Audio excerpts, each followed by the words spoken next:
Olá, eu sou Flávia Torres e esse é o PitayaCast, que vai deixar você mais saudável consumindo muitos conteúdos.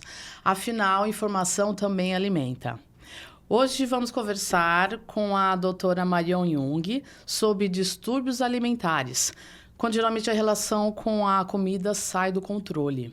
A doutora Marion é médica, psiquiatra, graduada pela Faculdade de Medicina da Universidade de São Paulo, mestre também pela USP e com formação em psicodrama.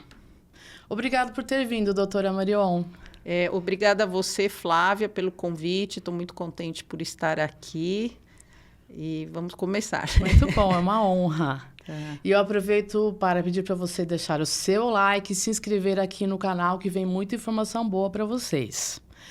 Bom, eu tenho aqui, doutora Marion, uma estatística da Associação Brasileira de Psiquiatria, que estima que mais de 70 milhões de pessoas no mundo sejam afetadas por algum tipo de transtorno alimentar. E aí eles dizem também que esse tipo de transtorno dentro das doenças psiquiátricas tem a maior taxa de mortalidade. Quer dizer, é uma coisa muito relevante, né?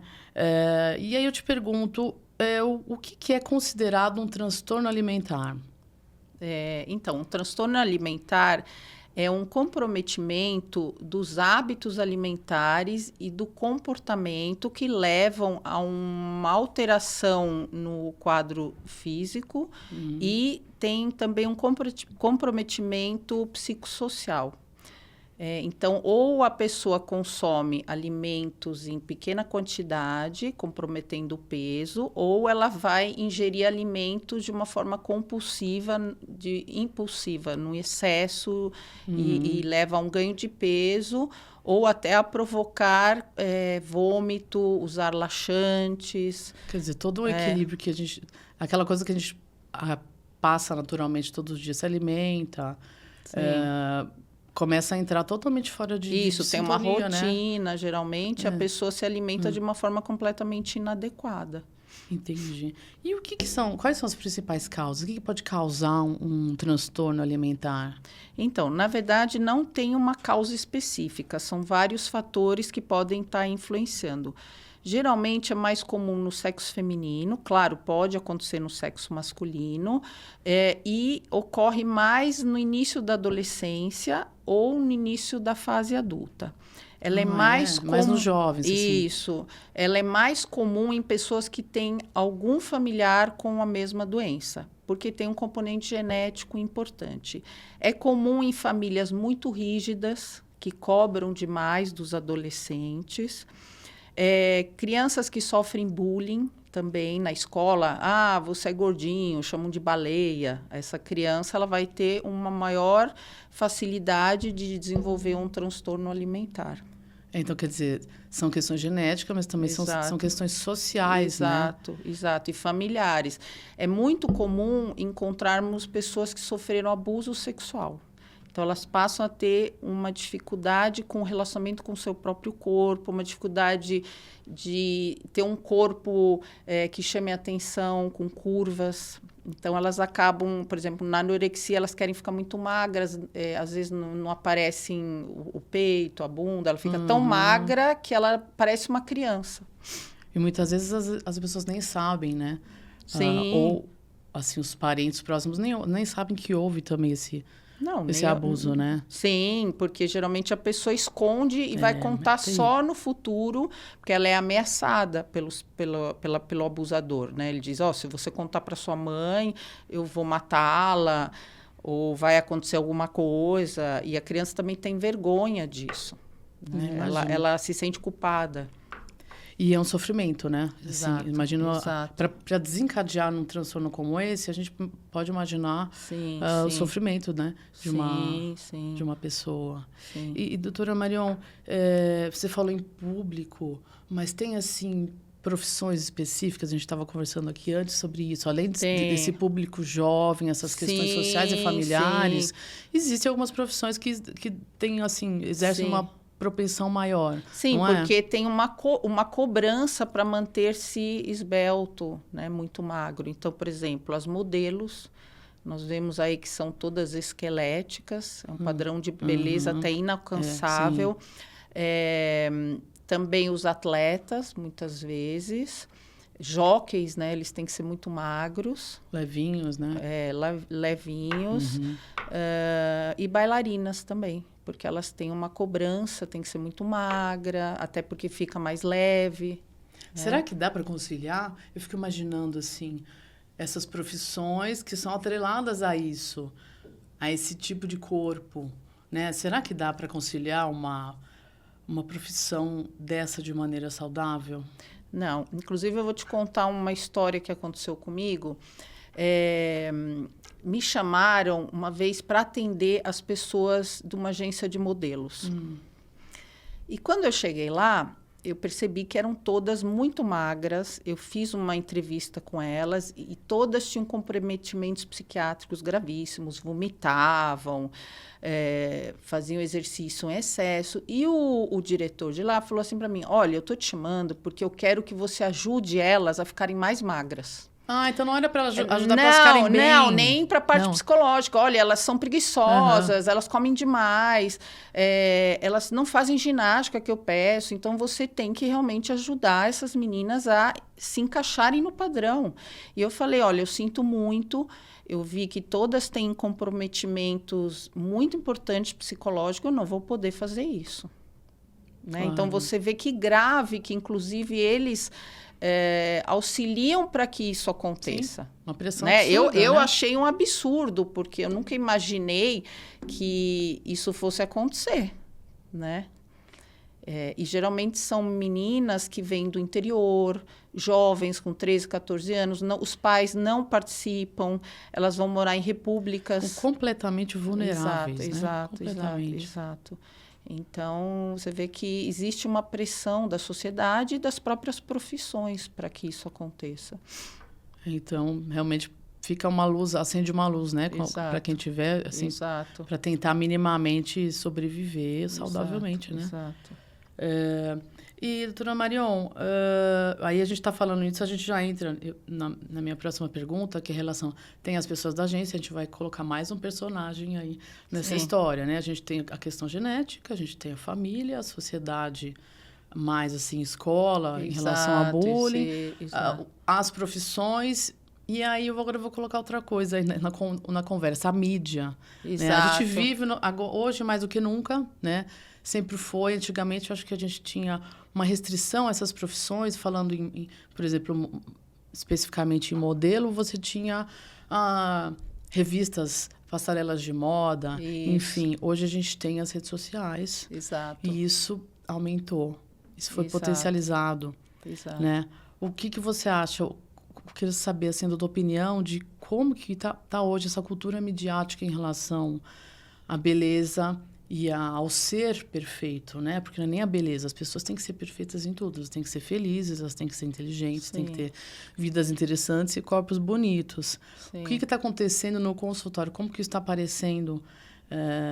Quais são as consequências disso? Isso já está aparecendo no consultório? Sim, então eu vejo assim, muitos quadros de depressão em adolescentes, de ansiedade, porque elas se comparam, né, a essas blogueiras que aparecem. Não todas, né, mas algumas elas têm um culto ao corpo, elas têm tempo para se dedicar a isso, né, e aí uma pessoa que tem um outro tipo de vida não consegue.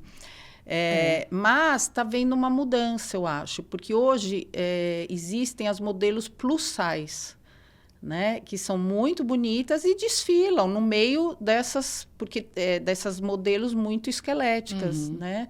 Então, e tem blogueiras também que têm muitos seguidores e elas são acima do peso. Então, hoje está tendo uma inclusão. Porque isso estava aumentando muito os transtornos alimentares. Eu cheguei a ver em escolas, porque eu atendo muitos alunos, por exemplo, do Graded, da escola americana, em que numa classe tinha 5, 6 meninas com transtornos alimentares, que está muito ligado a essa questão. De uma cobrança da própria sociedade para ser magra, esbelta. As modelos são... E a maioria tem anorexia nervosa, vomitam. Então, não é algo feliz. Ninguém mostra essa parte. Não. E também as fotos, a gente sabe que as fotos são manipuladas. Isso é uma covardia, né? Eu fiquei feliz, há um tempo atrás eu estava olhando um catálogo de lingerie. E aí eu comecei a ver uns corpos com celulite. Eu falei, gente, olha, exato, isso está sendo incluído. Né? Você se vê. E você não vai... Porque você nunca... Você tá vendo corpos muito magros, perfeitinhos. E a gente sabe que eles não existem, na verdade, porque eles foram trabalhados. Exato. E o normal é termos celulite. Todas as mulheres têm. Todo mundo tem. Né? Mesmo quem é magro. É verdade. Né? Faz parte, né? Ninguém tem corpo de Barbie, né? Exato. E agora, pensando assim, acho que como todas as doenças psiquiátricas, é sempre interessante que as pessoas também que vivem ao lado, observem sinais, estejam atentos. No caso de transtornos alimentares, que tipo de sinais que, por exemplo, pais, irmãos, tios, parentes... tem que observar, poderiam observar e que fosse um sinal de que o pai não tem alguma coisa estranha. Pode ser um transtorno. Tá. Então, uma das coisas é a pessoa começar a emagrecer e comer pouco, às vezes não participar da alimentação numa mesa com a família. A pessoa comer muito rápido, né? Então, assim, você vê que ela come com muita ansiedade, ter alterações intestinais, então começar a ter muita diarreia. Por quê? Algumas pessoas fazem usos de laxante, diuréticos, para perder peso. Se a pessoa sai muito e vai ao banheiro após a alimentação, escutar vômito, porque tem a questão de provocar vômito. Se a pessoa desmaia, começa a ter fraqueza, porque está estando muito magra, então tem algo errado, ela não está se alimentando direito, está tendo alguma alteração física com esse transtorno alimentar. Né? Então, acho que seria assim, se ela está sofrendo bullying na escola, né, em relação ao peso, se ela começa a fazer dietas muito restritivas. Né? Porque, geralmente, como começa? A adolescente está um pouco gordinha, um pouco acima do peso, aí ela começa, não, vou fazer dieta, e vai perdendo peso, e não, ainda estou gorda, e quando vai ver, ela já está muito abaixo do peso e continua querendo emagrecer. Entendi, porque tem... Exato. Tem até uma coisa que eu acho que eu não sei o nome, mas é uma disfunção de imagem. A pessoa se olha, está super magra, se olha no espelho e ainda acha que está gorda. Isso chama distúrbio de imagem corporal. Então, a pessoa está extremamente magra e ela fala, estou gorda, estou com barriga. Não tem nada de barriga. Preciso perder mais peso. E aí, ela pode até morrer da doença da anorexia. É a única doença que mata por si só, pela doença psiquiátrica. Porque, geralmente, assim, tem depressão, tem risco de suicídio. Certo, são coisas secundárias. Isso. Tá. Agora, nesse caso, a pessoa morre pela falta de alimentação. Então, porque a alimentação, se a pessoa não se alimenta, ela começa a ter baixa de vários nutrientes, ela passa a não menstruar, ela começa a ter alterações endocrinológicas também. E ela pode ter uma parada cardíaca. Já teve casos de modelos que morreram no meio da passarela por uma baixa de potássio, porque ela não tem nutrientes. Então, é uma doença muito grave. Muito grave, né? E não adianta. Você fala, não, mas você está magra. Não, estou realmente gorda. Às vezes ela fala que está até obesa. Que coisa, né? Agora, vamos detalhar um pouquinho para as pessoas entenderem as diferenças, né, entre os transtornos.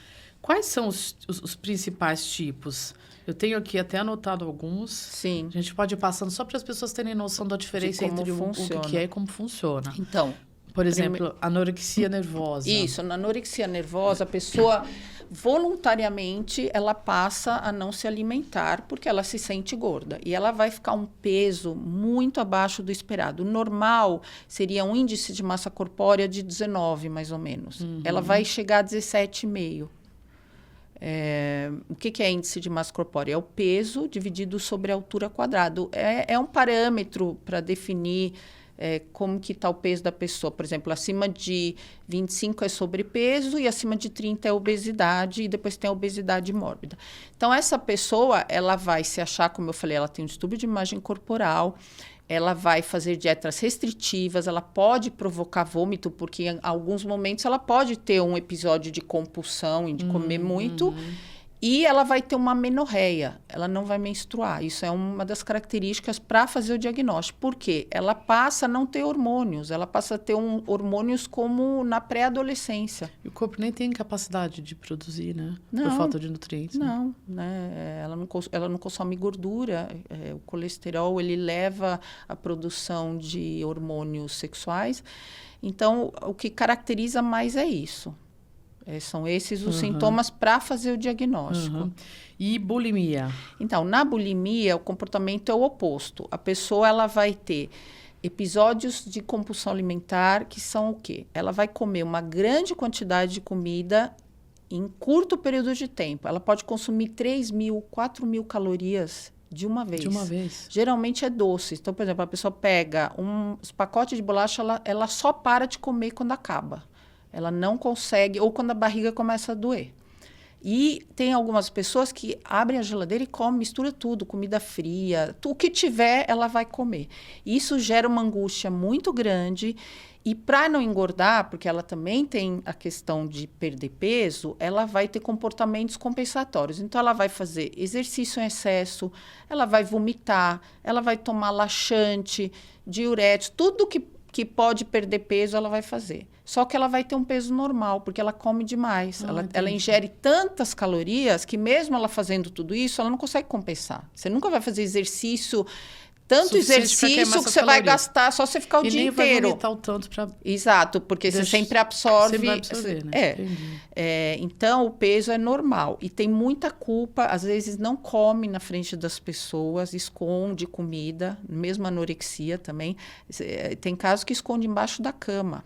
Você vai ver, tem um monte de comida lá. Né? E, nesse caso, ela tem mais uma vergonha, realmente, né?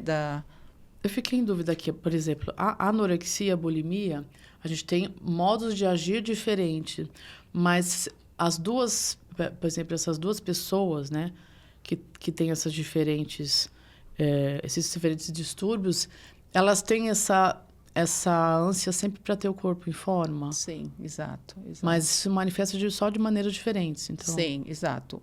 Uma tem a compulsão e vomita ou faz exercício. E a outra para de comer, é restritiva. Ela pode até, a anorexia, ter comportamento compensatório, mas é mais raro. Entendi. E é bem menos, né? Agora, a compulsão alimentar, ela não é parecida com a bulimia? Então, a diferença é que no transtorno de compulsão alimentar, a pessoa não tem comportamento compensatório. Então, vão ser os obesos que tem. Então, é aquela pessoa que acorda à noite, come tudo que vê pela frente. Então, ela só vai comer compulsivamente. Entendi. E ela não perde peso. Então, vão ser os obesos mórbidos. Por isso que é separado o diagnóstico, porque ele é um pouco diferente. Entendi. Né? E a compulsão alimentar, então, é só isso. A pessoa come muito, mas é aquela coisa também de ir para a geladeira e comer qualquer coisa. Isso, e até ela só para quando ela passar mal ou quando a comida acabar. Então, aquela pessoa que pega uma caixa de bombom e não consegue parar. Ela tem que comer até acabar a caixa de bombom. Né? E ela passa muito mal. E às vezes ela até provoca o vômito de tanto mal-estar que ela está sentindo. Né? Ah, entendi. Agora tem umas... Eu acho que essas três que a gente falou são as mais comuns, né? Sim. Tem outras aqui que acho que são mais novas, que tem a ver mais com os nossos tempos atuais. A gente tem aqui ortorexia. O que é isso, doutora Marion? Então, a pessoa tem um comportamento obsessivo em se alimentar de uma forma saudável.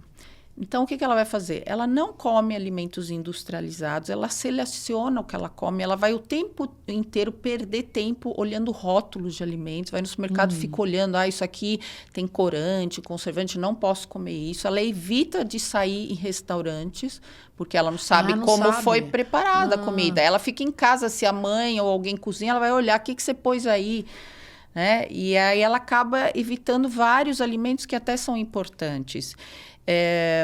E com isso, se ela comer algo fora daquilo que ela pôs na cabeça que é saudável, ela vai ficar com vergonha, ela vai ter angústia, ela vai se sentir mal.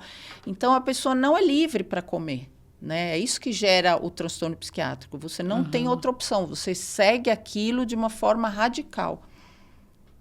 Quer dizer, vai se privar pode se Exato. privar de um almoço. Exato, e acaba se isolando socialmente, porque vou comer... Aí fico imaginando assim, deve viver coisa junto. Aí, provavelmente essa pessoa vai desenvolver uma ansiedade, alguma outra coisa junto, né? Exato, sempre tem. Todos esses transtornos alimentares podem vir com depressão, ansiedade, porque aí a pessoa não consome os alimentos, que depois nós vamos falar, que previnem essas doenças, e tem toda a questão social e emocional que acompanha, né? O sofrimento ligado a isso. Entendi. Né? Tem um aqui também que tem um nome engraçado, é o TARE, transtorno alimentar restritivo evitativo. Exato. O que é esse transtorno? São pessoas que evitam certos alimentos, comem muito pouco. Por que elas evitam? Elas não gostam da cor daquele alimento, o formato, elas cismam com aquela coisa. E elas acabam, muitas vezes, tendo medo que aquele alimento vai fazer mal para elas. Então, que vai causar vômito, dar uma reação alérgica, dar enjoo. E aí ela acaba comendo muito pouco, e nem sempre são alimentos que fazem mal, de verdade, né? Ela pode não comer nenhuma verdura, nenhum legume. Eu conheço pessoas que só comem salsicha e carne. Salsicha... e morango. E é ótimo salsicha, né? Exato. Que coisa. Cheio de toxinas, né? De conservantes. Você vê como é uma coisa da cabeça, exato, né? Não tem nada a ver. A salsicha não faz bem. Então, na cabeça dela, aquele alimento é bom para comer. O outro, ela não gostou, cismou com aquele alimento. Uma coisa que está na mente mesmo. Exato. Né? Eu tive até uma paciente que um dia ela engasgou mesmo com uma maçã. E a partir daí, ela não comia mais maçã, porque ela sabia que ela achava que aquela maçã ia engasgar. Então, ela não gostava de nada que fosse redondo, nem uma fruta que ela tivesse que mastigar e engolir os pedaços. E tem outra que se chama vigorexia. Exato, que é super comum hoje em dia, né? É bem que são aquelas pessoas que não saem de academia, acha que tem que ser muito musculoso e magro, e mesmo a pessoa estando extremamente musculosa e magra, ela continua achando que ela tem que continuar na academia, que isso é o bonito, e muitas vezes usa suplementos alimentares que fazem mal, que tem muita cafeína, que podem até gerar ataques de pânico, testosterona, que agora foi proibido, né, no meio médico, porque tem muitas sequelas para o fígado, até para a mulher muda a voz, né, a parte sexual, né? Então, é uma medicação que realmente não tem muito controle, está sendo usada de uma forma exagerada. Muito indiscriminada, isso. Né? Então, isso está muito comum e está em moda agora, né? Essa coisa de fazer academia, musculação, que antigamente não tinha isso, né? Tem a parte boa da musculação. Sim, mas nada em excesso. Chega na meia-idade, a gente já ouve. Olha, tem que fazer mais musculação para não ficar flácido. Isso, porque perde músculo. nas juntas, né? Isso. Na coluna, para envelhecer no joelho, bem, mas nada em exagero. Mas sem virar o Arnold Schwarzenegger, Isso, às vezes é melhor até um pilates. Porque o pilates é como se fosse uma musculação leve, mas que não lesiona, né? Às vezes, as articulações, né? Tudo que é em excesso faz mal. Faz mal, claro. Né? E agora, de maneira geral, a gente é engraçado porque a gente passando por todas essas aqui, a gente percebe que realmente todos têm distorção de imagem. Exato. Né? Comprometimento alimentar, dos hábitos. Muita preocupação com o que os o que vem de fora. Autoestima baixa. Né? E isso, a mente trabalha de uma maneira impressionante tudo isso, né? Exato. Assim, a pessoa começa a achar, acho que assim, agir de uma maneira não racional em relação à comida, né? Isso. E tem outra coisa também que eu acho que é importante falar, é a afetividade, né? Eu acho que fica completamente comprometida. A questão de você ter uma relação com as outras racional pessoas. E afetiva com a comida e com as outras pessoas. Que eu acho que assim, Talvez seja porque a relação não está sendo tão afetiva com as outras pessoas e ela deixa de ser afetiva com a comida. Exato. Também, né? Ou desconta na comida. Ansiedade, problemas, né? Isso, né? Vira uma compulsão mesmo. Como, de maneira gerais, doutora Marion, assim, como que a gente trata distúrbio alimentar?